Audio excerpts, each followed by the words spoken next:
Nah, apa saja klasifikasi vaksin? Itu ada vaksin hidup yang dilemahkan ya. Satu, di klasifikasi vaksin itu ada vaksin hidup yang dilemahkan, itu virus atau bakteri yang dilemahkan. Jadi bakteri hidup atau virus hidup itu dilemahkan dan dia masih bisa bereplikasi di dalam tubuh beberapa kali ya, sehingga menghasilkan respon imun tanpa menyebabkan penyakit. Misalnya vaksin virus cacar air, vaksin campak, vaksin pada penyakit gondok dan rubella, kemudian vaksin rotavirus, herpes zoster ya.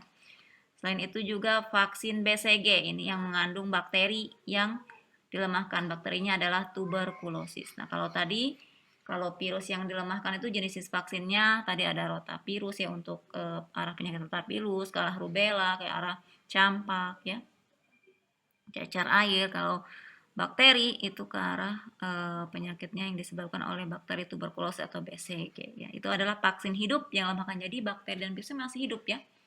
Nah, sehingga dilemahkan sifat infeksiusnya ya, sifat patogenisitasnya, sehingga menghasilkan respon imun yang tidak menyebabkan penyakit. Nah, itu. Yang kedua adalah vaksin yang tidak aktif atau vaksin yang dimatikan ya.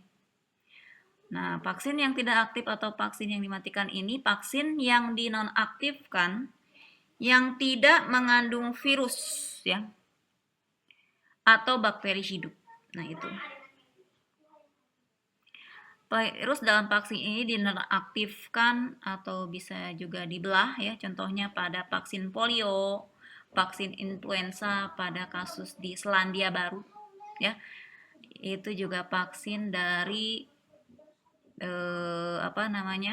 virus yang tidak aktif, yang non aktif ya, dinonaktifkan atau mati atau dibelah ya.